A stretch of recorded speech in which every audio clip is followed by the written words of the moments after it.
память брата Иосифа Муньоса Кортеса.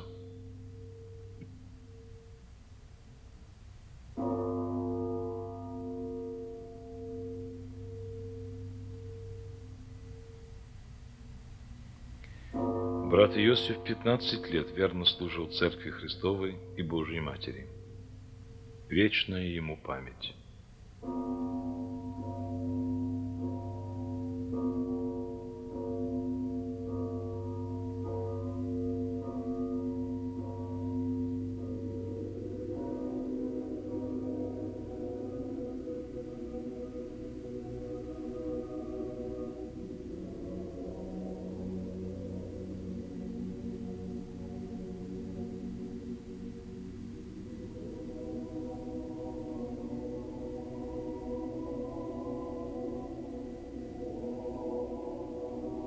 На исходе октября 1997 года произошло страшное событие, потрясшее весь православный мир.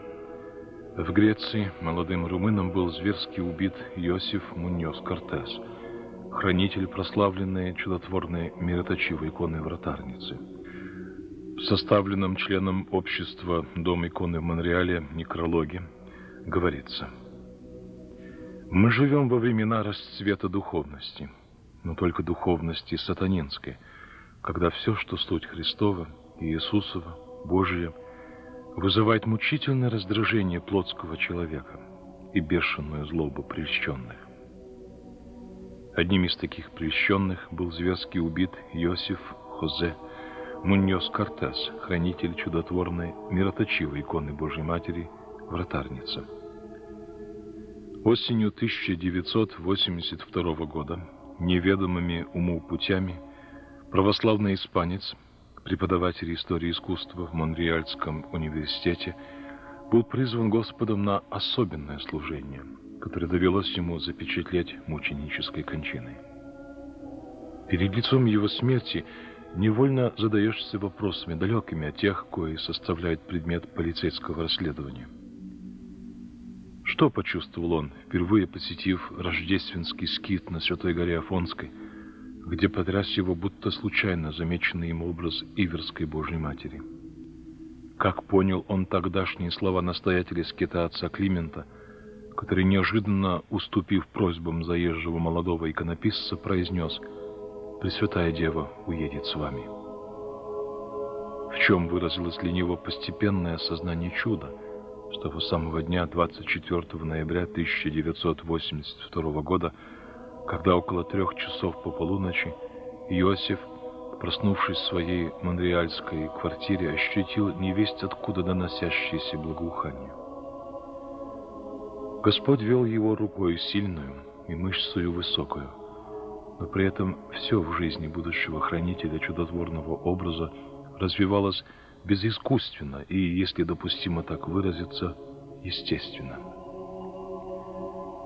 Потомок древнего рода, Хосе родился в 1948 году в благочестивой католической семье в Чили. В 1962 году, 14-летним, живя в Сантьяго, был поражен православным богослужением в тамошнем храме Святой Троицы и Казанской иконы Божьей Матери. В церкви он оказался как бы случайно по дороге в католический собор.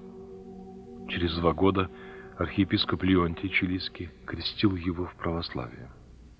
В течение 3 лет изучал богословие в колледже. Хотел было принять монашество, но в Канаде, куда он переехал, не оказалось православной мужской обители. При этом постоянно обращался с молитвой к Пречистой Богородице, чтобы она указала ему путь, вон же пойду. Ему определено было состоять при чуде в мире, такого чуда вместить не могущего. Ибо святой мироточивый образ надежды безнадежных исцелял не только тело, но и души тех, кто к нему обращался, усмиряя злые сердца, давая слезный дар, помогая обрести надежду. Кому довелось видеть лица людей, православных и иноверцев, в многочисленных приходских храмах и монастырях, куда брат Иосиф Хранитель привозил врученный ему благодатный мироточивый образ вратарницы, двери райские верным отверзающий, тот не мог в отпущенную ему меру не ощутить, сколь страшно и неподъемно послушание, данное этому человеку, и сколь должно быть нестерпимо оно древнему змею, врагу Церкви Христовой. В 6-м кандаке замечательного акафиста Монреальской мироточивой иконе верно замечено: проповедника чудес твоих и хранителя иконы твоя в России не рустим, ни епископа, ни князя, ни же монашествующих наставника избрала еси, но просто и иноплеменника родом, якогда никто же по плоти похвалится пред Богом, но о сем да хвалится, хваляйся, еже знать и Господа, и взыскать и Ему православно. Аллилуйя. Все ослепительный нетварный свет Христовых чудес, все темнее в царстве века сего. И убийство Иосифа Муньоса Кортеса, хранителя чудотворного образа Богоматери, есть, уповаем, еще один знак истощения ветхих, изживших себя времен, знак скорого приближения непобедимой победы. Ей гряди, Господи Иисусе.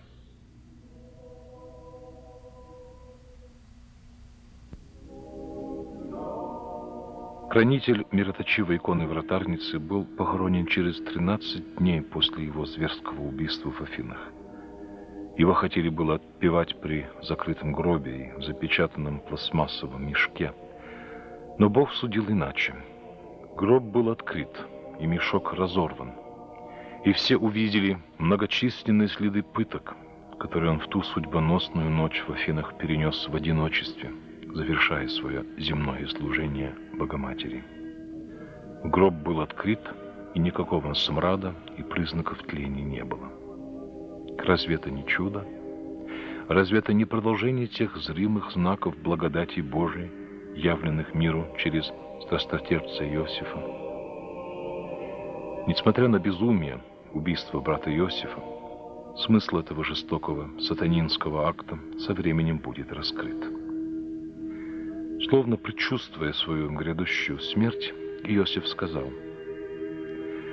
«Верующие должны быть готовыми умереть за истину, не забывать, что, приобретая здесь врагов, приобретаем небесное царство. Тот, кто будет верен в малом, тот будет верен в великом, когда потребуется. При возможности стать исповедниками мы не должны это упустить. Потеряв земную жизнь, обретаем небесную.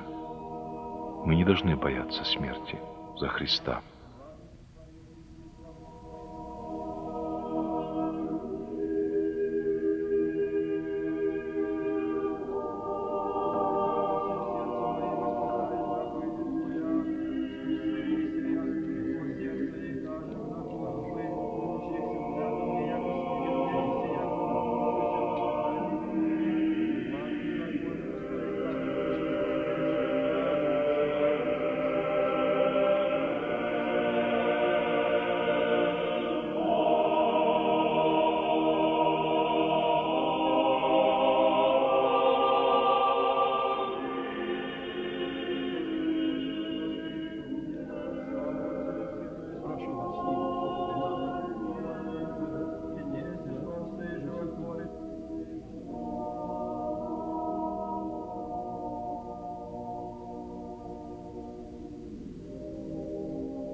В среду 12 ноября 1997 года в Свято-Троицкий монастырь в Джорданвилле, в штате Нью-Йорк, был отпет и погребен брат Иосиф.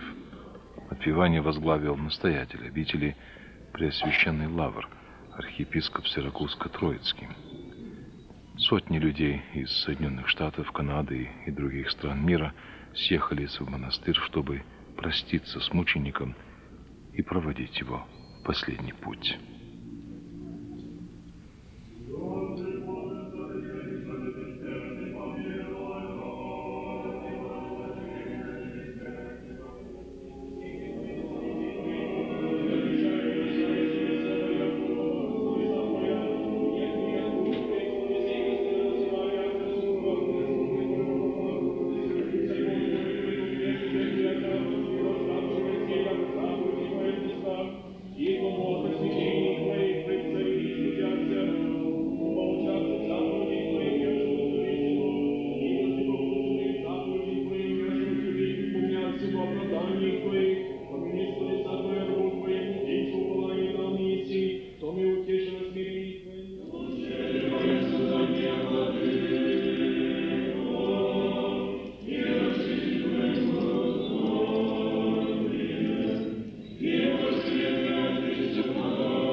Господня земля,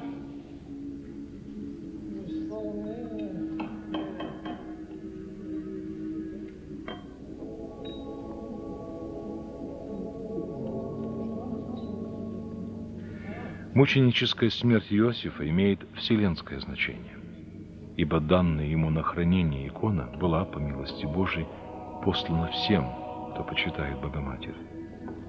По всему миру он возил дивную икону и со всеми делился радостью покрова Божьей Матери, и всюду оставлял ватки, наполненные божественным миром. И теперь, за верное ему служение, Господь сподобил избранника его Пречистой Матери мученического венца.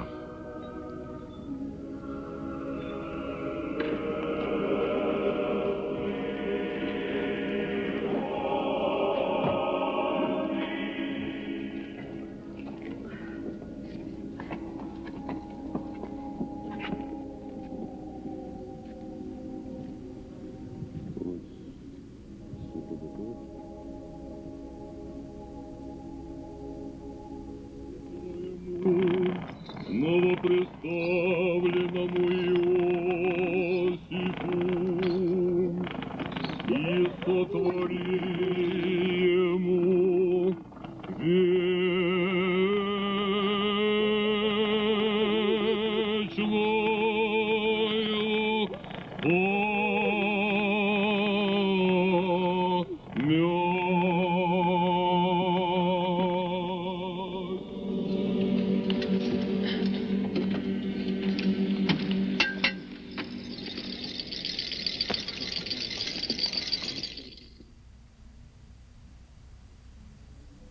Знамение Божие после мученической смерти брата Иосифа. Знамение свечей. Опоздавший на 40-дневную панихиду, совершенную в Свято-Троицком монастыре в Джорданвилле, штат Нью-Йорк, приехавший из Вашингтона чтец Даниил Олсон попросил отслужить еще одну панихиду, рассказывает свидетельница матушка Мария Потапова. В воскресенье 7 декабря Шала и я пошли помолиться на могилу брата Иосифа. Придя, мы воткнули в землю на могиле простые восковые свечи, которые мы безуспешно пытались зажечь. Этому мешал сильный ветер, обыкновенное явление на монастырском кладбище, расположенном на холме. На следующий день, в понедельник 8-го, перед общей панихидой, повторилось то же самое. Свечи зажечь было невозможно. Во вторник 9 декабря иеромонах Аверкий, чтец Даниил и мы с Шалой опять отправились к могиле брата Иосифа. Было снежно, холодно и ветрено. Чтец Даниил тоже попытался зажечь те же самые свечи, но, как и в предыдущие дни, свечи не загорались. Даниил даже не мог разжечь уголь для кадила, и отец Аверкий посоветовал ему пойти в автомобиль, где ветер не помешает. И в это время, к нашему всеобщему изумлению, на наших глазах в одно мгновение все свечи воспламенились. Мы были так потрясены, что не могли выговорить ни слова. Свечи горели по меньшей мере 15 минут, после чего 3 малые свечи потухли, а 2 большие продолжали теплиться в течение всей панихиды. После панихиды мы пошли на трапезу, а перед отъездом вернулись на могилу брата Иосифа. Свечи продолжали гореть. На нас нашло чувство утешения, благодати и благодарности Богу. Впоследствии мы узнали от архимандрита Луки, духовника монастыря, что вечером свечи все еще горели, и пламя теплилось ниже уровня снега. На следующий же день отец Лука снова побывал на кладбище и сообщил, что свечи догорели до конца.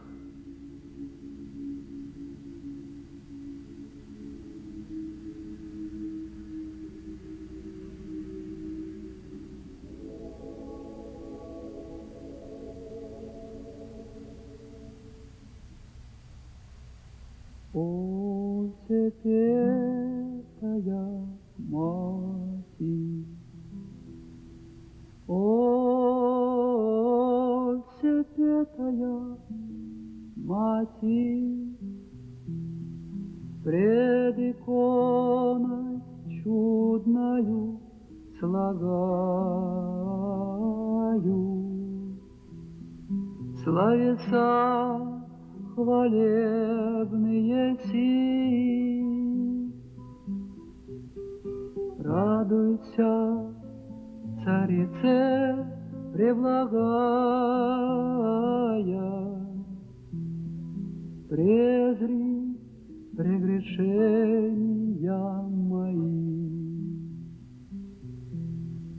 О, всепетая Матерь, о, всепетая Матерь, на кого возрю от недостойный, и кому прибегну в скорбный час, призываю имя Пресвятое, Матерь света, не остави нас. О, всепетая Матерь, о, всепетая Матерь, ад по мне злорадствует кромешный,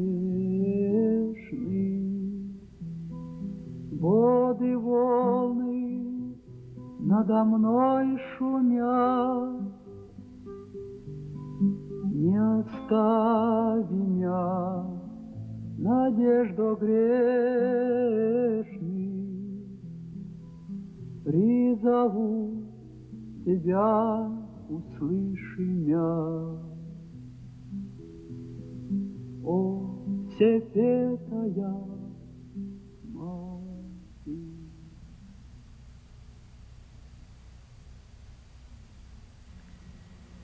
паломничество к месту мученической кончины брата Иосифа Хосе Муньоса Кортеса и любимым его святым местам в Греции и Болгарии. Май 1998 год.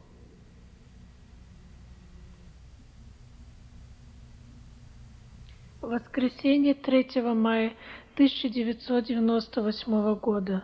Собор Святого Иоанна Предтечи в Вашингтоне. Отец Виктор служит напутственный молебен мне, Марии Потаповой, перед паломничеством в Грецию и Болгарию, где меня ожидают наши прихожане Майкл и Мария Рэй. Молебен служится перед Вашингтонской копией Иверской иконы, которую мироточила 2 дня в декабре 1997 года. Она висит в кьоте из домашней часовни брата Иосифа. В этом кьоте пребывала чудотворная мироточивая икона последние годы.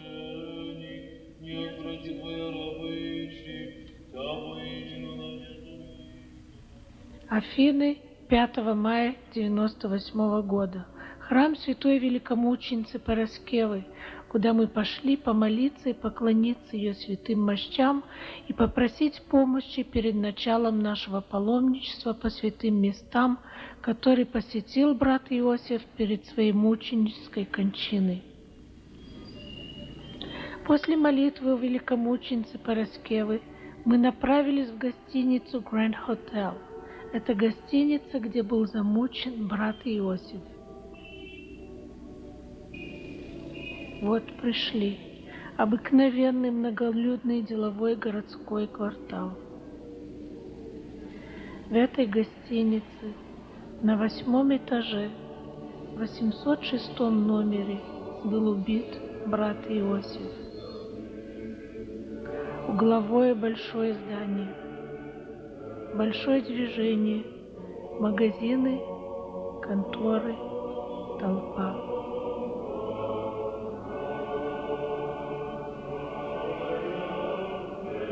Мы, конечно, очень волновались. У нас особых планов не было. Мы хотели просто подойти, посмотреть, помолиться.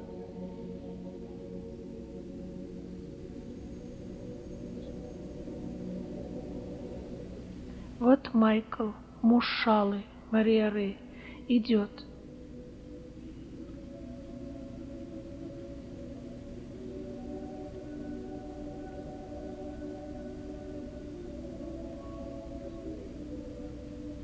Неожиданно для самого себя и для нас Майкл вдруг зашел в гостиницу, в этот вестибюль, и мы за ним. Гостиница весьма приличная, не из самых дешевых. Майкл начал задавать банальные вопросы. Сколько стоит комната, подается ли завтрак и так далее. Никто на нас не обратил особого внимания.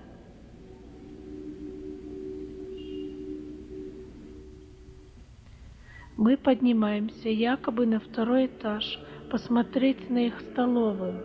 По-настоящему мы намерены подняться на 8-й этаж.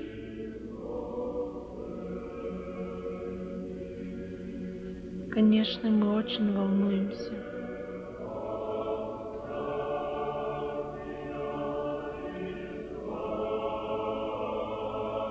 Вот их гостиная.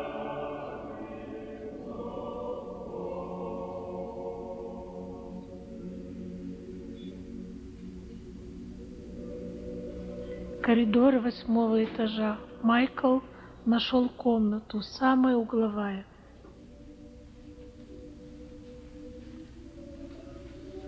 Номер 806. Было очень волнительно. Мы решили экспромтом помолиться, пропеть панихиду перед закрытой дверью, так как мы не знали, представится ли нам еще такая возможность быть на этом месте, где совершилось это страшное злодеяние. Вот отрывок нами полностью пропетой панихиды.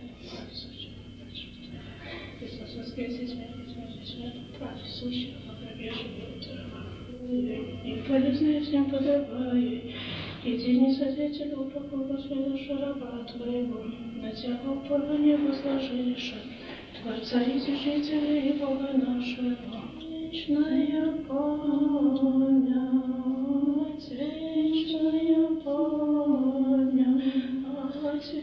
вечная память,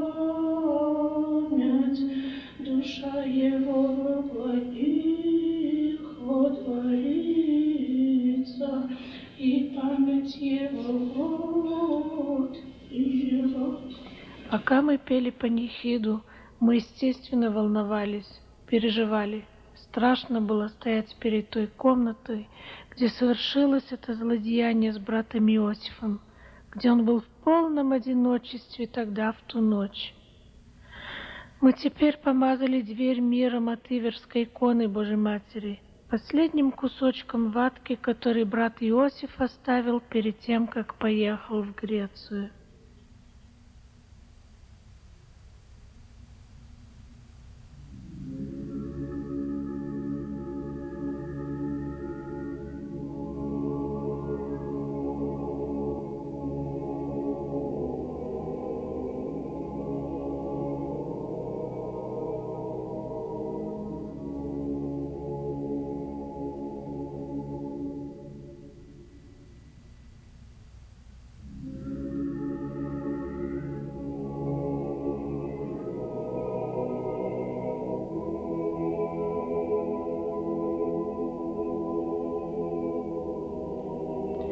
Наверное, в ту судьбоносную ночь люди также ходили по улице возле гостиницы, ничего не подозревая.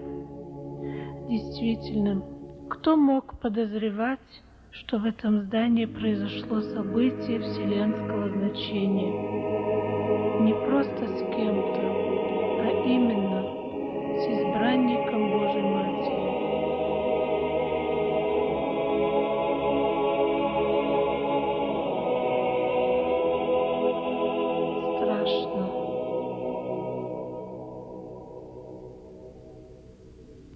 Теперь мы стоим перед гостиницей «Альфа», где жил брат Иосиф. Она буквально за углом от той гостиницы, где он был замучен, куда его заманил убийца, который просил у него помощи.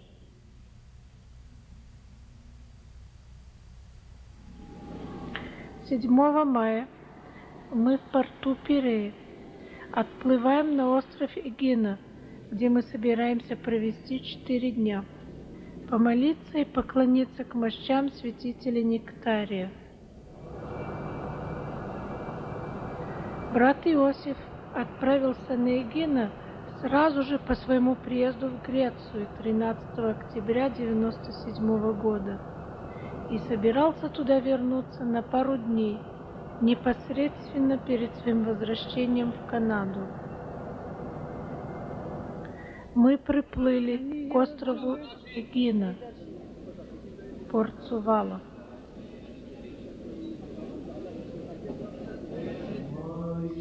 Женский монастырь, основанный святителем Нектарием Пентапольским.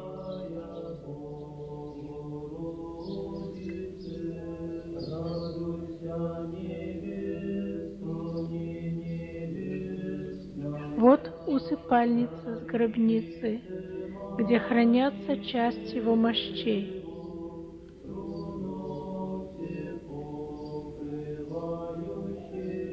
Песнопение, которое слышно, это духовный гимн, составленный святителем Нектарием в честь Пресвятой Богородицы Агны Парфены. Святитель Нектарий сочинял духовную музыку. Эта усыпальница открыта каждый день с утра до вечера, и весь день паломники приходят помолиться и поклониться. Это насыщенное благодатью место. Тишина. Это источник святителя Нектариев. За 2 дня до своей мученической смерти брат Иосиф освящает себя водой из святого источника.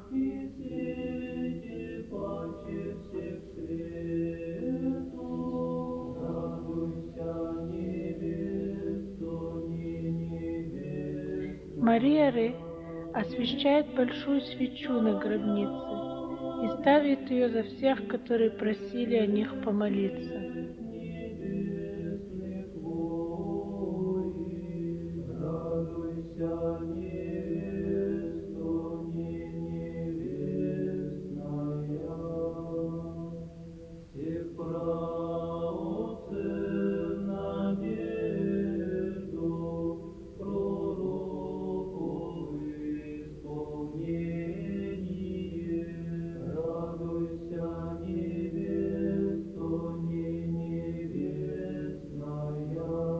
Мы тут провели 4 дня. Каждый день приходили на несколько часов.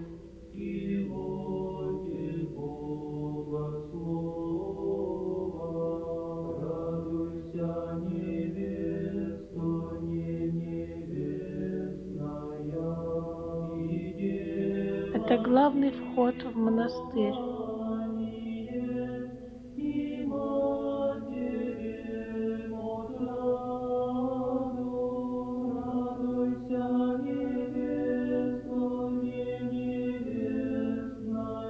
Брат Иосиф у монастырских ворот за пару дней до своей кончины.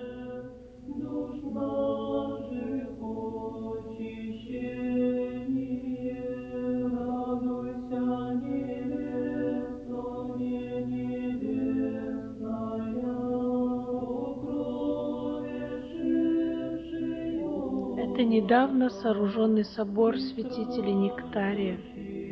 Святитель Нектарий очень любил этот остров и говорил, что это святая гора женского монашества, так же, как Афон для мужского монашества. Мы посетили из 7 5 обителей, действительно в этом убедились. Здесь почувствовали изобилие любви и благодати. Всюду на острове живо интересовались судьбой брата Иосифа и иконы. Мы возвращаемся в Афины 11 мая. Гостиница «Альфа», где жил брат Иосиф. Мы там остановились 2 дня.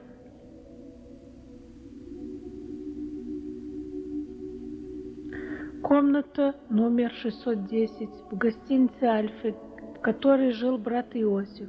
Это постоянный номер, в котором он останавливался каждый раз, когда приезжал в Афины на паломничество последние годы. Мы сняли эту комнату и устроили в ней временную молельню, часовню и соседнюю комнату, в которой жили.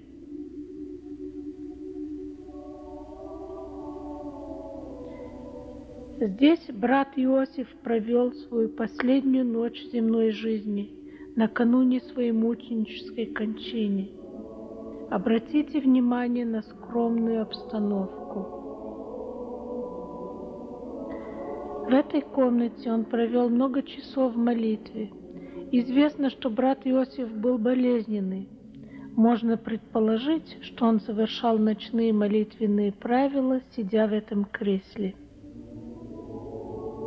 Следует отметить, что у брата Иосифа было ежедневное 9-часовое молитвенное правило.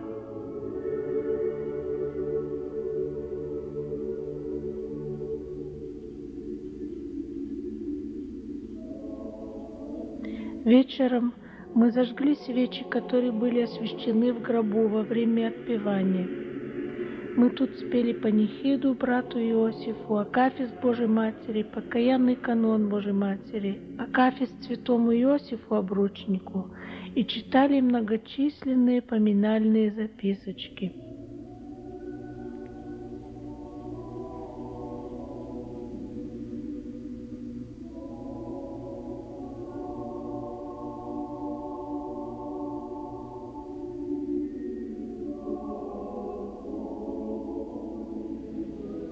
Гостиница Grand Hotel, 13 мая 1998 года.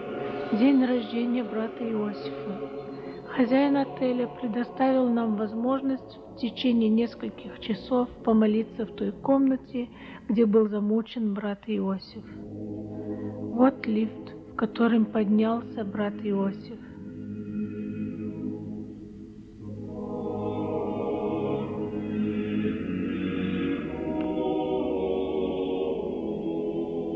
коридор, по которому он пошел на мученическую смерть.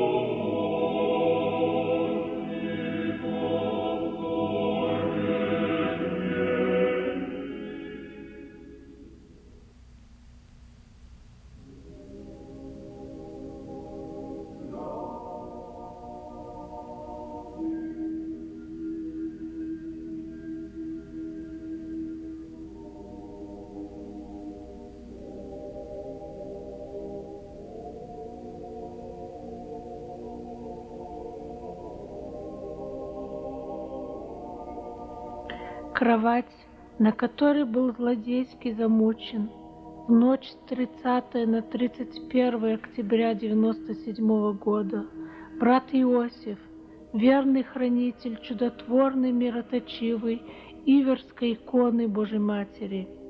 Хозяин гостиницы указал нам на эту кровать.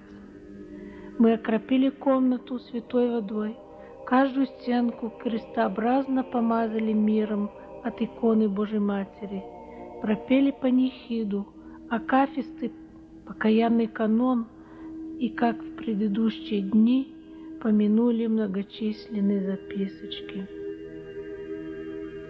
Брат Иосиф был верный хранитель чудотворной иконы. Он не только ее хранил, но и сохранил, положил свою жизнь за нее.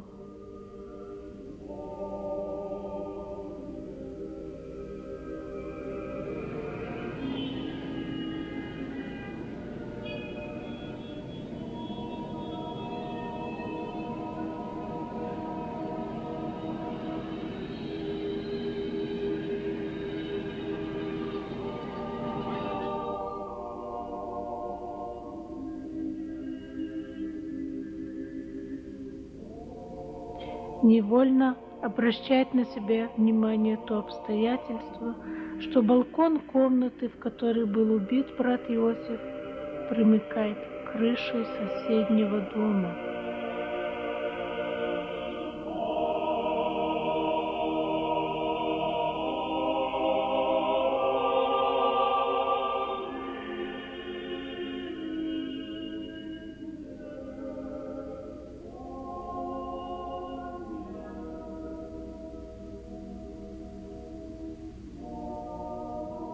Есть над чем задуматься.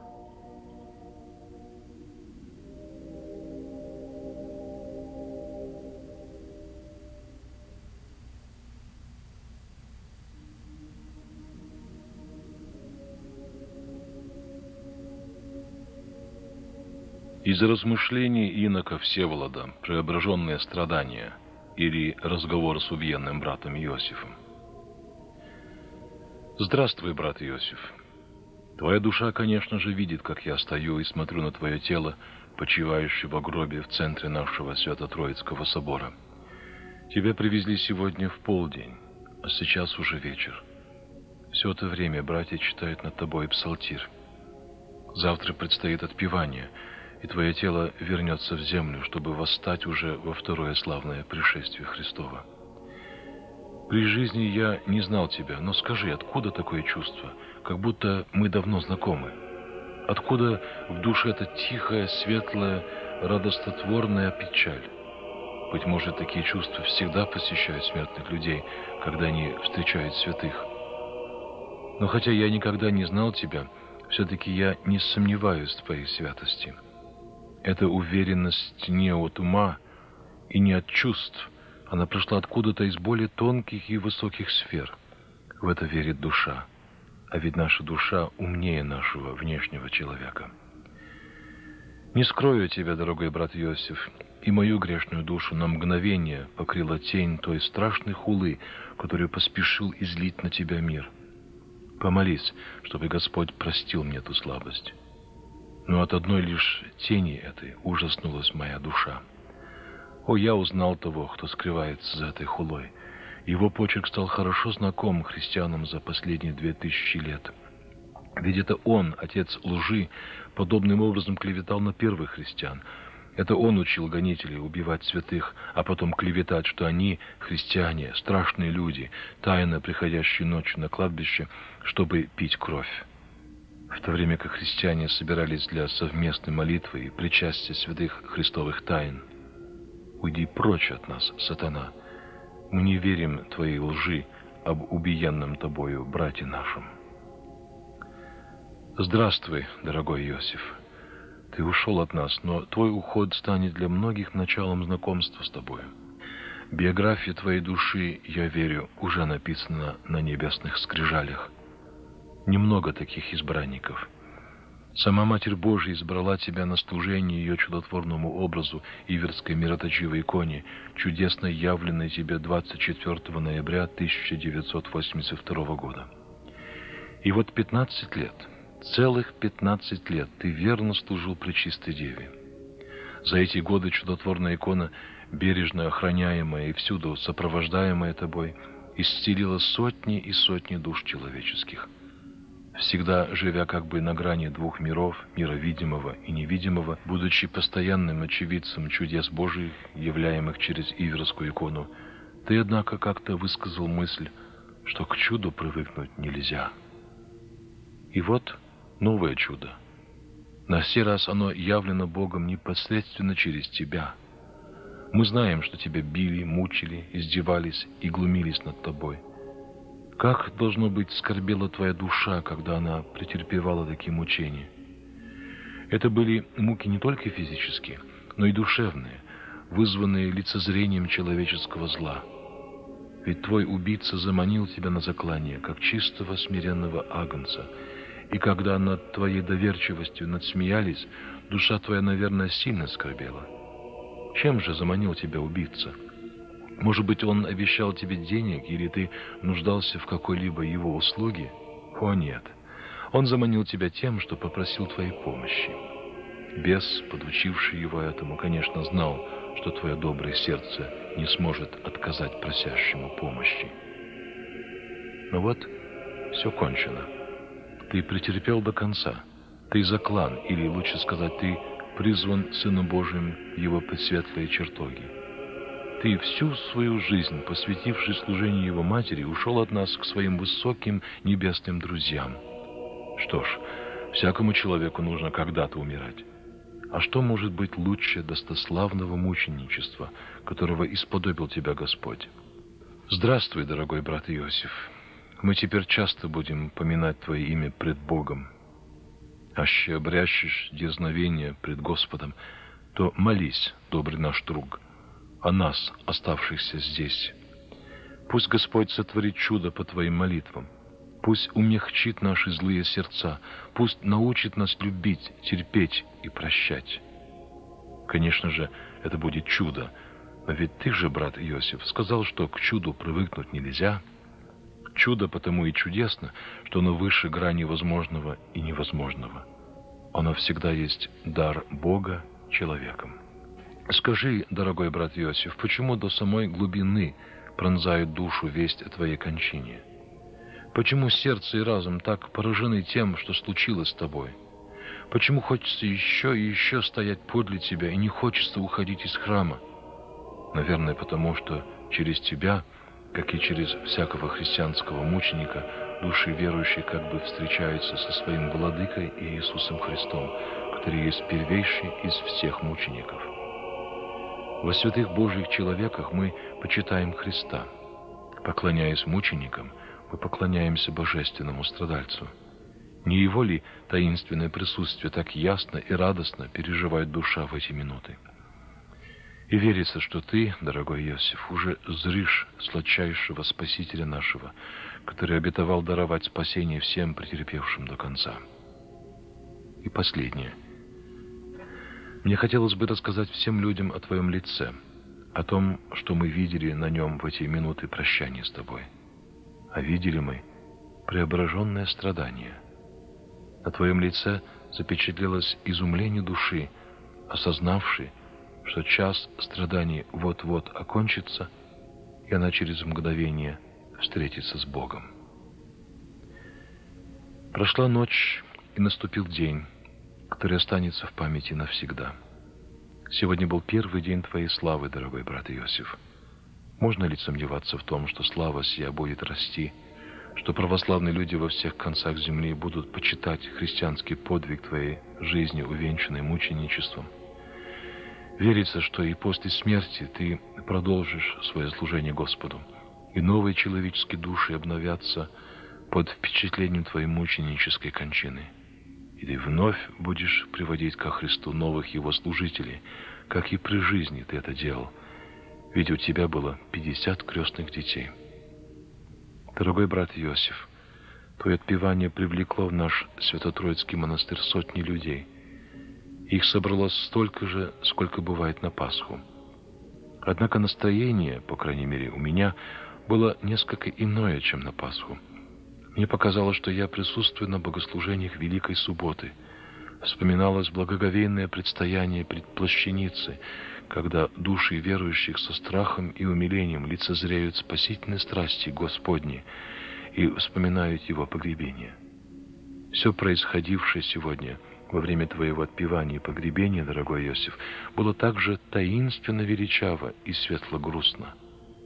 Конечно, были и слезы, да и как могли удержаться от них наши очи, когда при дневном свете мы яснее разглядели твое истомленное лицо, твое мученическое тело, украшенное язвами, как бы неким божественным жемчугом. Мы видели твои руки, на коих остались багровые рубцы от пут, которыми связал тебя палач. Иосиф, Иосиф, бедный наш, дорогой, любимый Иосиф, была ли среди нас такая каменная душа, которая могла остаться равнодушной к твоим страданиям? Была ли такая сожженная совесть, которая могла сомневаться в твоей непорочности? Хочется верить, что нет. Прости и прощай, дорогой брат Иосиф. Вот мы вышли из собора и проводили твое тело до монастырского кладбища.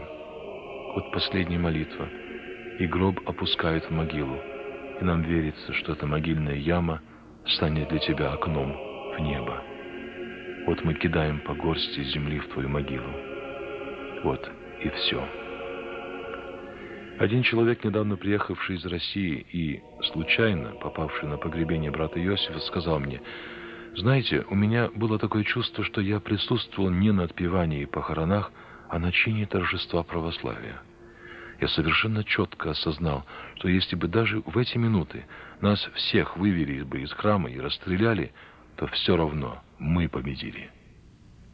У гроба брата Иосифа мы всем существом своим осознали, что его мученичество — это еще одна победа Христа над силами тьмы. Да и может ли быть иначе? Ведь мы, христиане, веруем в то, что любовь Христова победит всякое зло. Не правда ли? А еще подумала, что наступило такое время, когда перед нашими взорами как бы оживают жития святых.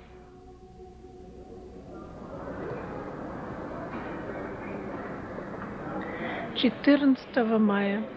Рано утром мы отправились на остров Андрос.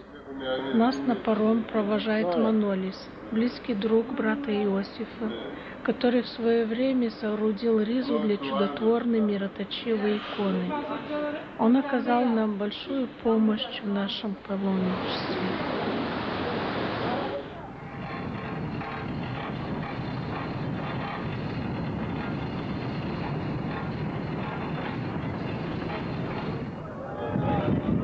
Мы приплыли на Андрос. Мы направляемся в монастырь. Нас везет такси. Примерно час езды.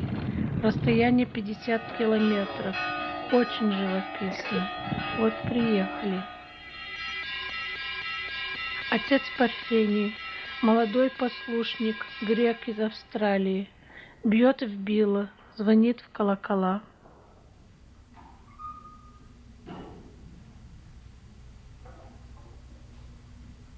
Главный храм монастыря в честь святителя Николая.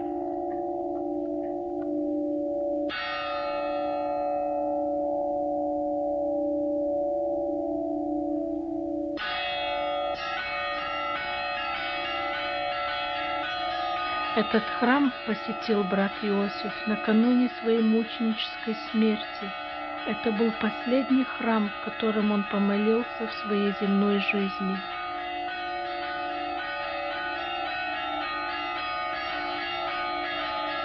Архимандрит Дорофей, настоятель монастыря, 30 лет священствует и ежедневно совершает литургию.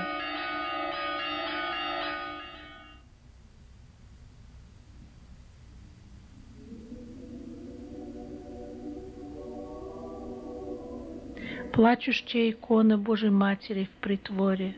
Это фреска начала XV века. Та самая икона, которая заплакала в тот момент, когда брат Иосиф вошел в храм. Когда мы пришли, монахи нам сказали, что накануне икона плакала, только они не понимали почему, а это был день рождения брата Иосифа. Они также сказали, что синяки у Божьей Матери под глазами очень ярко выраженные. Это новое явление, они никогда такими не были. Можно заметить влагу в глазах, если внимательно присмотреться. Лицо у нее очень скорбное, как живое, измученное, как будто у нее нет уже больше сил плакать. Вот куда Божья Матерь привела брата Иосифа накануне смерти. Она его из этой святой обители провела на мученичество.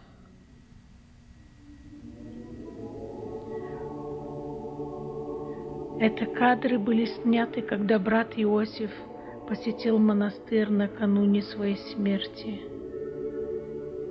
Можно увидеть слезы в глазах у Матери Божией.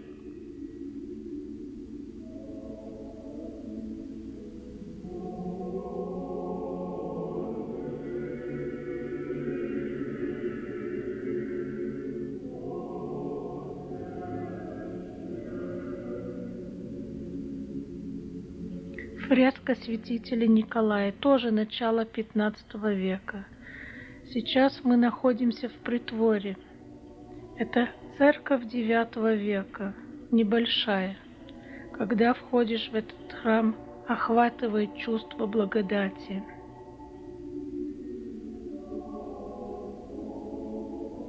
За решеткой мироточивая икона Божьей Матери. Она на иконостасе, слева от царских врат. Это большой образ Пресвятой Богородицы, известный в Греции как корень Иисеева. Мироточит беспрерывно уже 17 лет. Поэтому, когда входишь в храм, все его пространство благоухает миром. Такое чувство, как будто входишь в инкубатор благодати, из которого не хочется выходить. Это решетка для сохранности иконы. Ее открывают для паломников, чтобы они могли приложиться. Отец Александр Ивашевич, который сопровождал брата Иосифа в последние дни его жизни, рассказывает, что во время молебна с акафистом перед мироточивой и плачущей иконами Божьей Матери Иосиф повторил свое ежедневное молитвенное прошение о православной молодежи, дабы все стали святыми мужьями и святыми женами.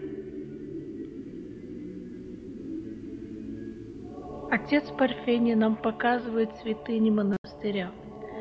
В этой часовне каменный пол. Когда заходишь, тоже охватывает сильное благоухание. Оказывается, в этом полу есть 2 отверстия, а под полом похоронены отцы-подвижники этого монастыря. Они завещали быть похороненными таким образом, чтобы по ним ходили. Это знак смирения. Когда брат Иосиф тут был, он все время повторял: тут рай на земле, рай на земле.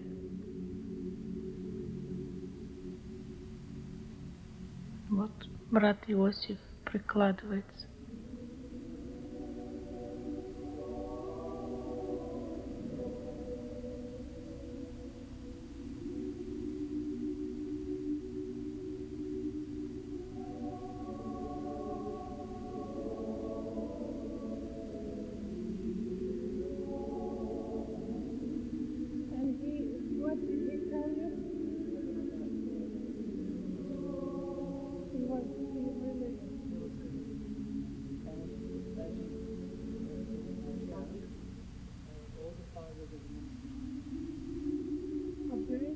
Мы спустились несколько ступенек под той самой часовне, где братская усыпальница.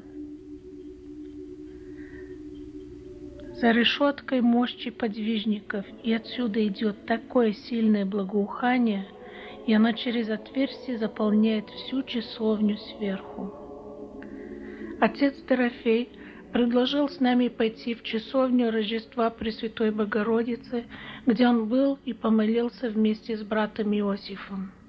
Мы снова покажем кадры, сделанные накануне смерти брата Иосифа на том же месте. Пришли к часовне Рождества Пресвятой Богородицы.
Это самая последняя часовня, в которой брат Иосиф помолился непосредственно перед своим отъездом из монастыря.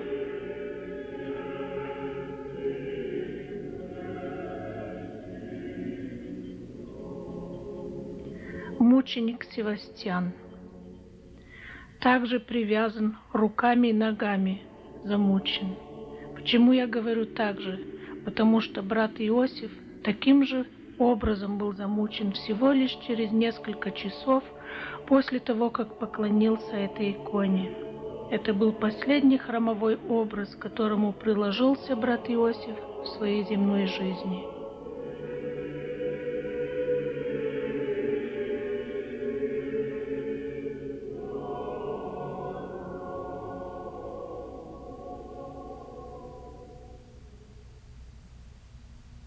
Мы отправляемся в столицу Болгарии, Софию, где был брат Иосиф с чудотворной иконой в октябре 1995 года, Женский Покровский монастырь.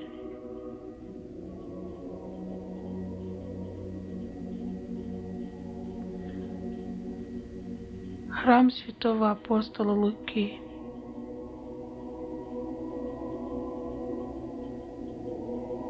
Мы тут провели 5 дней.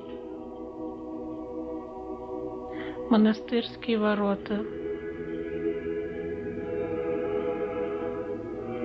Это Иверская Божья Матерь, копия мироточивой иконы, написанной монахиней этого монастыря по ночам, в то время, когда у них был брат Иосиф, и освященная на чудотворной иконе.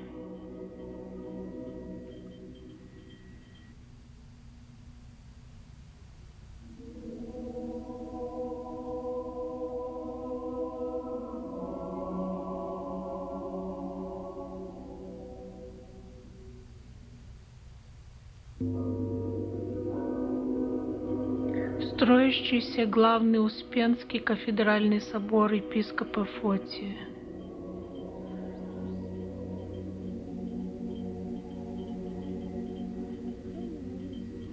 Епископ Фотий беседует со своими прихожанами.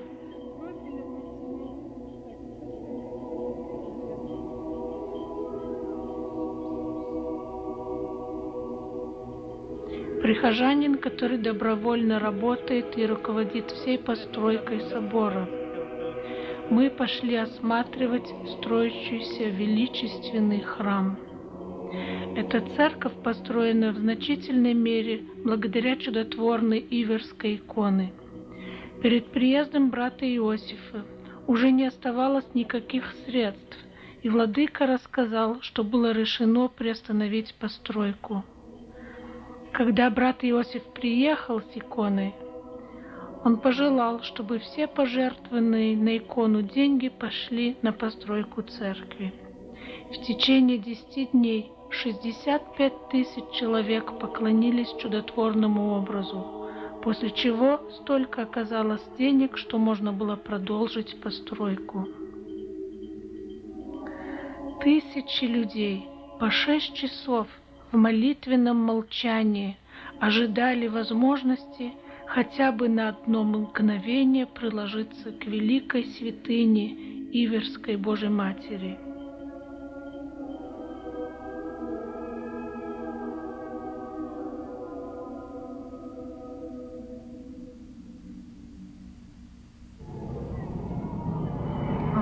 Мы возвращаемся в Покровский монастырь на встречу с Маргаритой, которая живет при монастыре и руководит магазинчиком у ворот.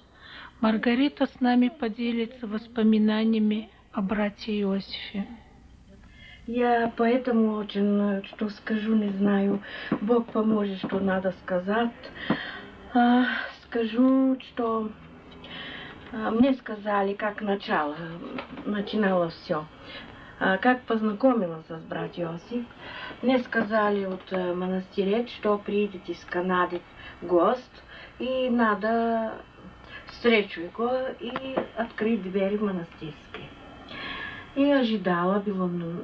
Это было когда? Да, вечер, день земной. Это был первый раз? Первый раз, да, когда увидела его. Не знала ничего. То есть это он без иконы тогда? Да. И я скажу, как стало. И пришел человек так скромный в лавочку, тихий, и начал смотреть на иконе, взорся на иконе.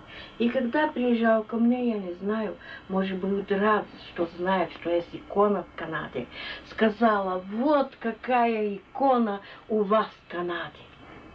Он кротко улыбнулся так и ничего не сказал.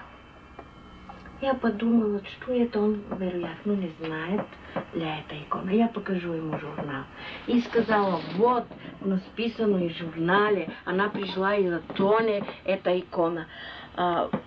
Он так тоже ничего не сказал. Я осталась так в недоумении. И потом ничего не сказала. Пришли на дверь, открыли, он ушел. Так скромненький, кроткий. И когда все окончило, мне сказали, поняла, кто пришел? Нет, думала я. Когда узнала, я не знала, что делать. Мне было так стыдно, что это был для меня урок скромности. Если было ее на его месте, я бы сказала, не волнуйтесь, это я кто принесла из Атони. А он ни звук, ни с ничего он мне показал, что это приноситель чудотворная икона. И потом, очень мне в глаза, в сознание, это кроткая улыбка, это смиренная улыбка, это скромная улыбка, когда и видя его скромный, что не можешь понять, что он это такой человек, который самая Царица Небесная выбрала.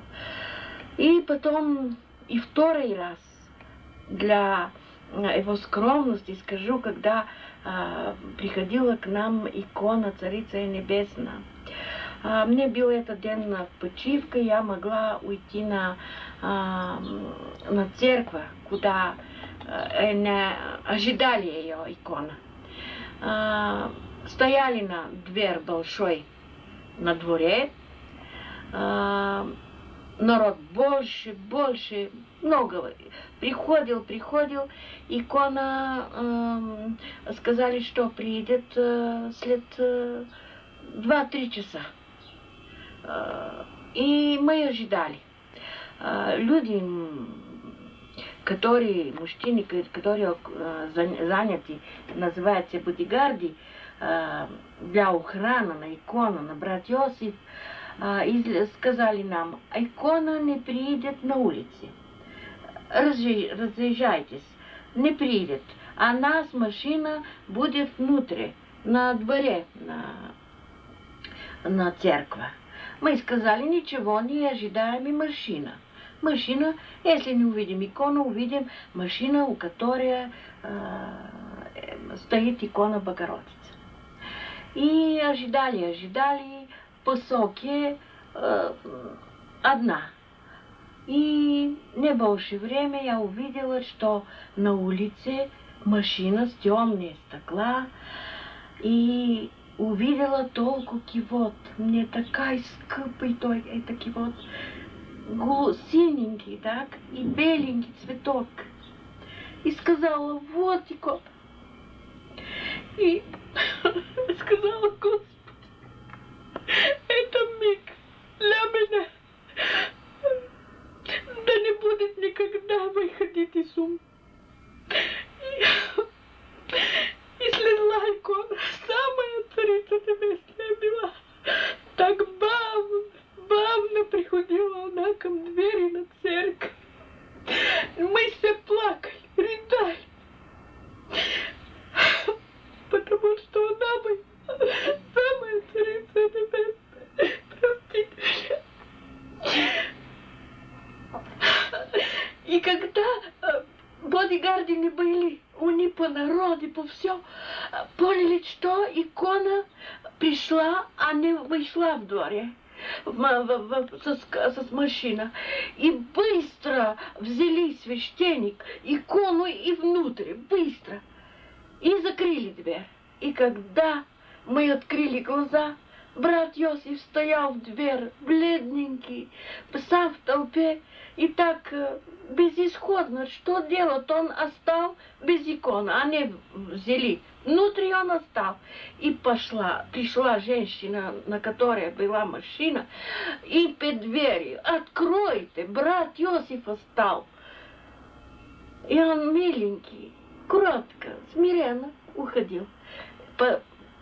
Не видела потом ничего, что благодарила Господа, для что увидела в том миг, потому что мои дети не увидели. И мы так ожидали икону, так ожидали. И когда сказали, братья убили, мы так плакали, так рыдали. Для этого скромный, тихий человек, для которой мы имеем эту икону.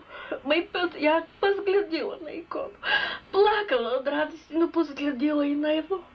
И подумала, что это он, если не был он, мы никогда не увидели такую икону.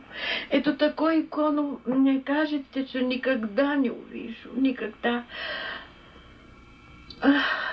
И пришла нас утеха, поэтому в журнале со свечечками, которые моя матушка Мария, и вот здесь,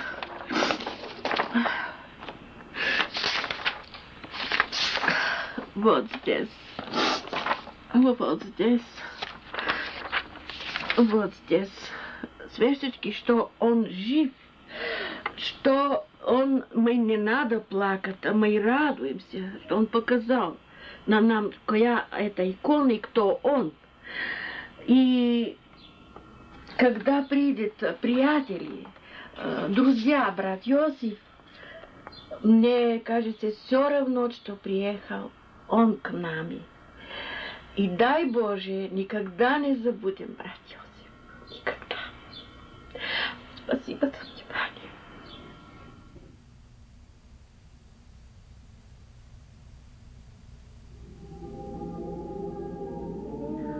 Владыка Фотий стоит тут спереди. Он устроил встречу в воскресенье 24 мая со своими прихожанами. Собралось множество народа. Все хотели послушать о брате Иосифе, о последних днях его жизни, о похоронах, о всех событиях после погребения и о нашем паломничестве по святым местам, где был брат Иосиф и где он был замучен. Сейчас владыка после выступления и показа видео провозгласил вечную память.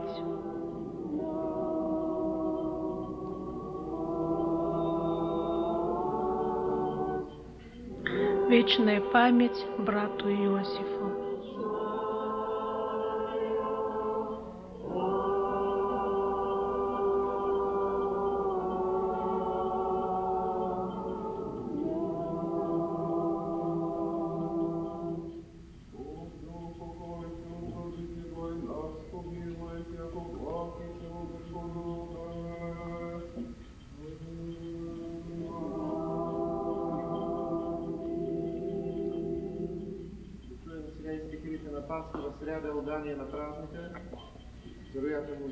Мы нигде не встречали такую любовь и преданность брату Иосифу. Большое почитание Иверской мироточивой иконы. На аналое Владыкина икона, такая же, как в Покровском монастыре, точный список. Каждую среду, с тех пор, что у них был брат Иосиф, совершается акафист Иверской Божьей Матери перед этой иконой. Все прикладываются.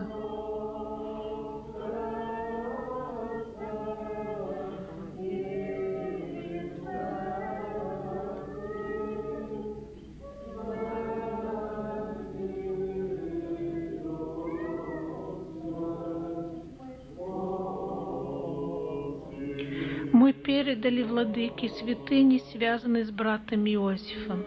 Они на столе в маленьких пластиковых мешочках. Кусочек одежды брата Иосифа из гроба, который порезали перед отпеванием. Волосы брата Иосифа. Кусочек киота от иконы, кусочек кровати, на которой был замучен брат Иосиф.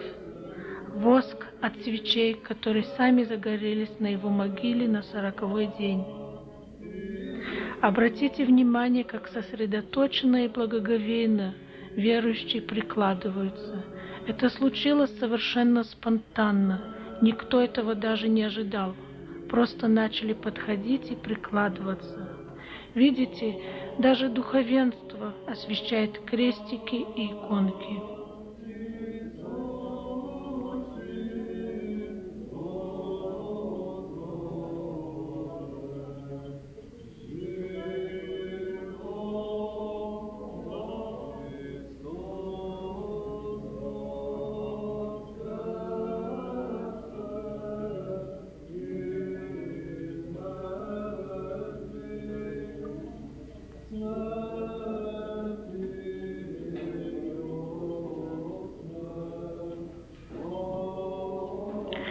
Это благоговенное почитание памяти мученика, который идет из недр народной души.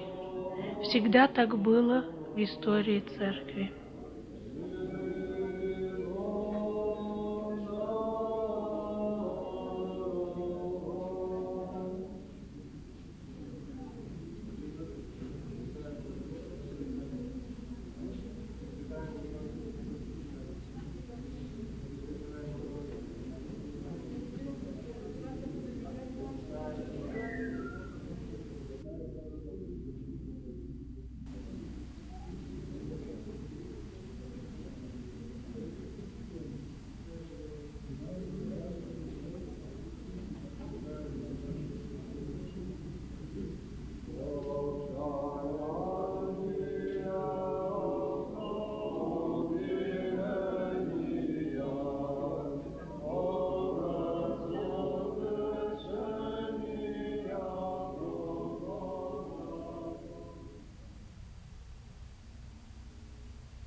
Стараниями благотворительного фонда брата Иосифа в Свято-Троицком монастыре в Джорданвилле в штате Нью-Йорк 31 октября 1998 года, первой годовщину его смерти, собрались многочисленные почитатели и хранители мироточивой иконы на освящение надгробного Христа памятника.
Дорогие братья и сестры,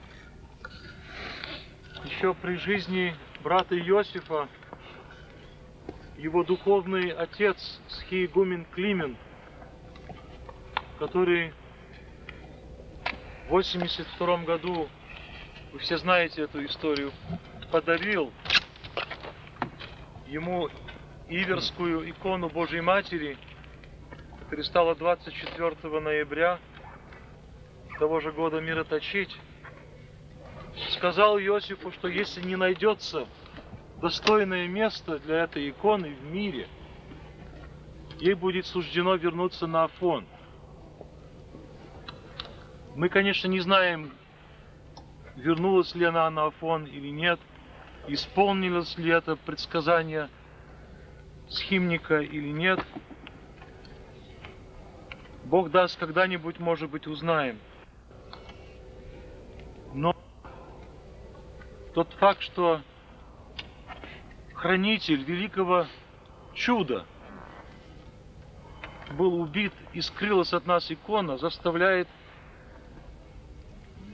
волей-неволей задуматься над причиной исчезновения иконы. Есть действительно над чем задуматься.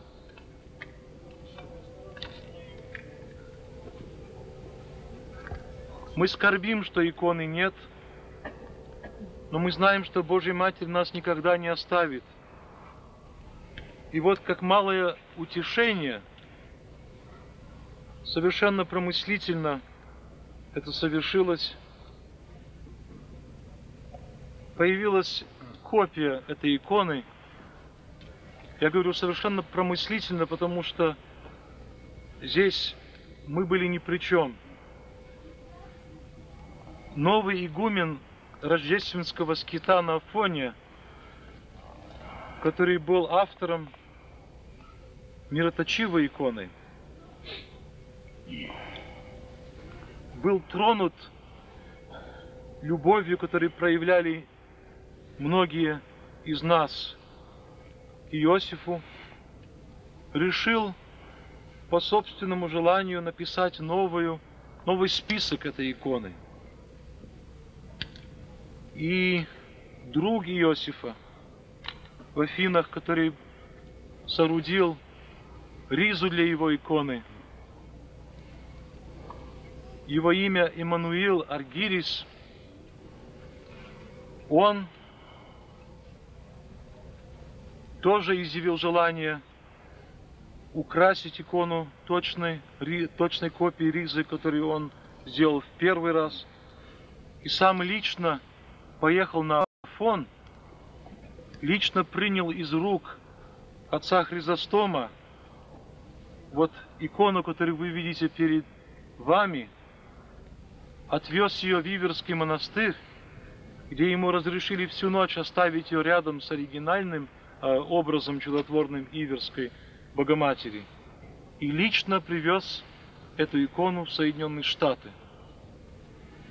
И вот он здесь с нами я хочу его вам представить и попросить вас всех помолиться за раба Божия Иммануила, который, несмотря на свою сердечную болезнь, слабое здоровье, совершил это великий подвиг любви к брату Иосифу. И хочу я также поблагодарить всех, кто приехали на сегодняшнюю панихиду, проявили вот это благочестие и любовь нашему современному мученику, который зло не терпело его присутствие в этом мире. Напомню, что он умер в ночь с 30 на 31 октября, главный сатанинский праздник года. Помоги, Господь, чтобы молитвами умученного Иосифа Божья Матерь продолжала хранить нас своим честным покровом. Спасибо, Господи. Мы уже неоднократно подчеркивали то обстоятельство, что мученическая смерть нашего дорогого брата Иосифа, избранника Божьей Матери, имеет вселенское значение. Хотя, конечно, даже в православном мире, может быть, не все заметили и оценили по достоинству эту сторону этой большой, великой трагедии. Я говорю вселенское значение, потому что Божья Матерь в виде мироточивой иверской иконы Божьей, иконы иверской, пришла всем людям, всем народам. И когда убийца или убийцы по научению дьяволя совершили этот жуткий акт убиения избранника Божьей Матери, икона скрылась от нас всех.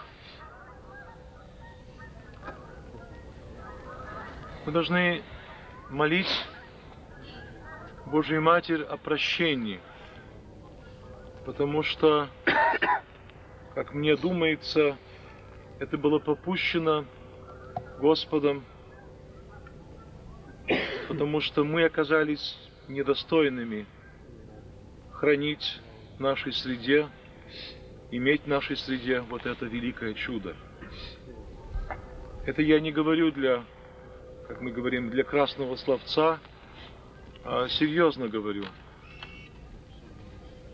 Мы должны вместе с тем благодарить Господа, что мы имели возможность в нашей жизни знать этого человека и видеть своими грешными очами вот это великое чудо, верным хранителем которого он был ровно 15 благодатных лет.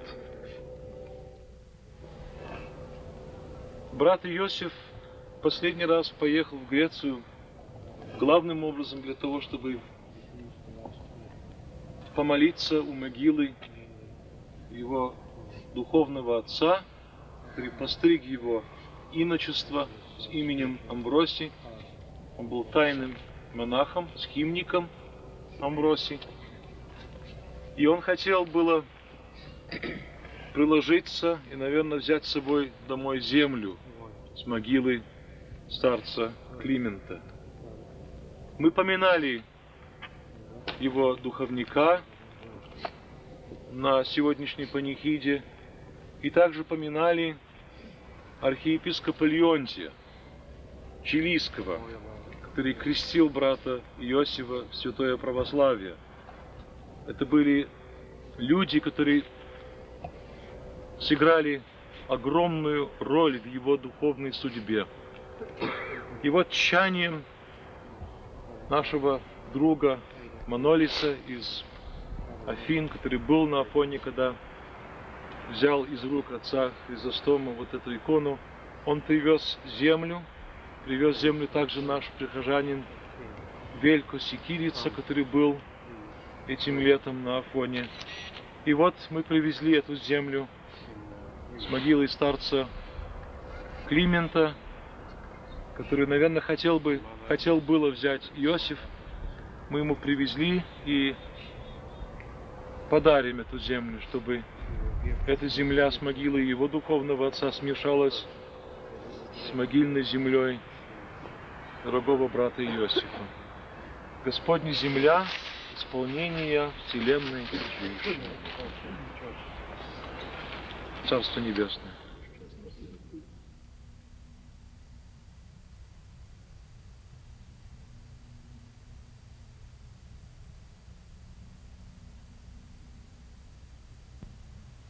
Из размышлений инока Всеволода «Победа, победившая мир». Христианская церковь укреплялась и возрастала на могилах мучеников, куда первохристиане собирались для молитв и прославлений святых страдальцев. Удивительное чувство живого единства с первохристианами ощущаем и мы, собравшись в могилы нового мученика Иосифа. К сожалению, нередко бывает так. Люди годами посещают один и тот же храм, а в душе остаются чужими. Но здесь, на могиле мученика, такое немыслимо. Здесь мы все духовно едины. Здесь мы ясно осознаем себя церковью, собранием едино и право верующих.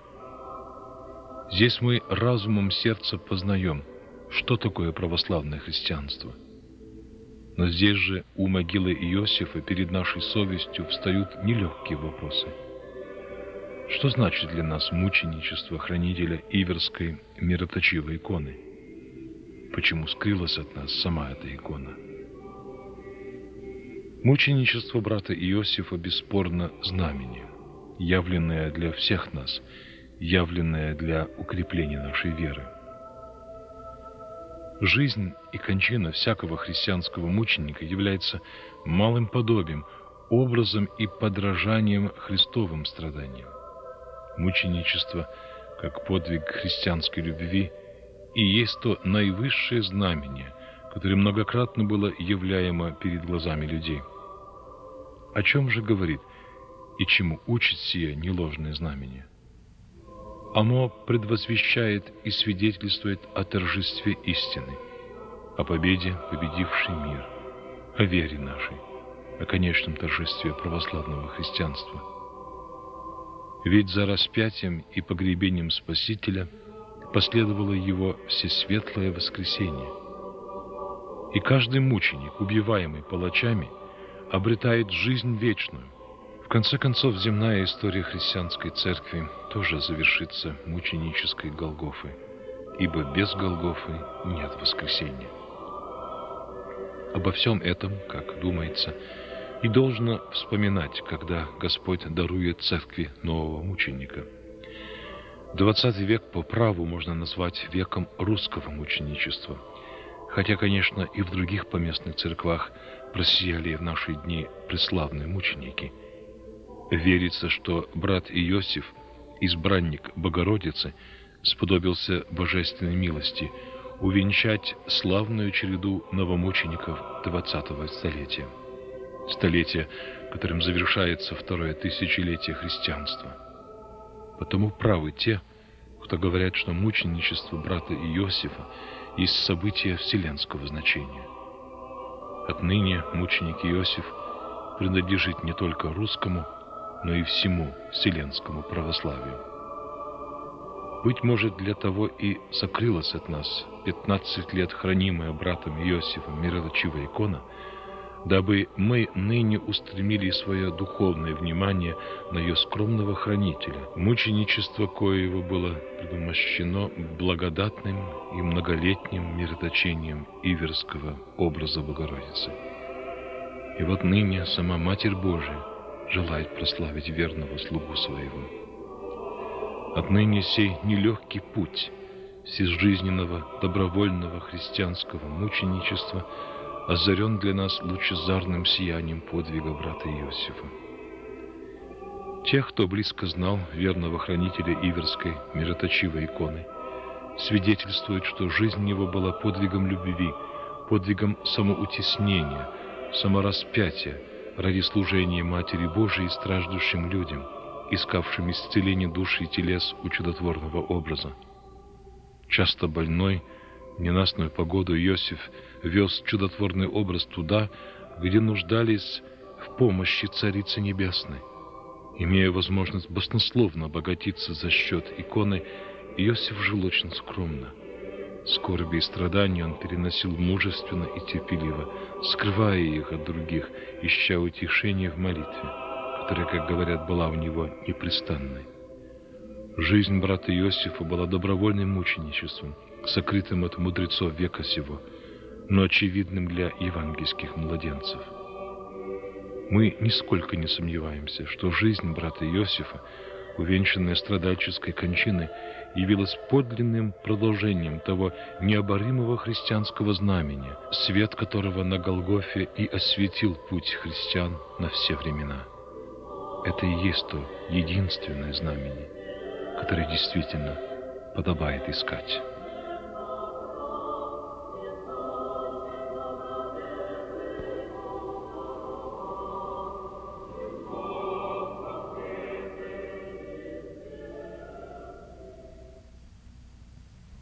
О, Всесвятая Мать,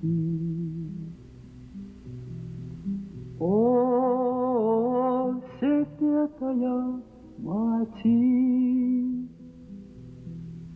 о, отраковице Мати света, нету силы отступления зреть. Что еще просить мне в жизни этой? Дай мне, православный, умереть.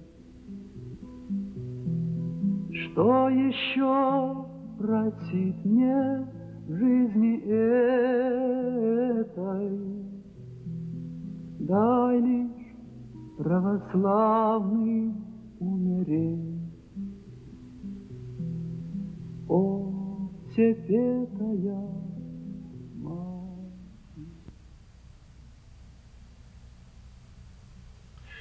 Фильм осуществлен Фондом памяти брата Иосифа с участием Evelyn Pictures VS Productions в Вашингтоне в 1999 году.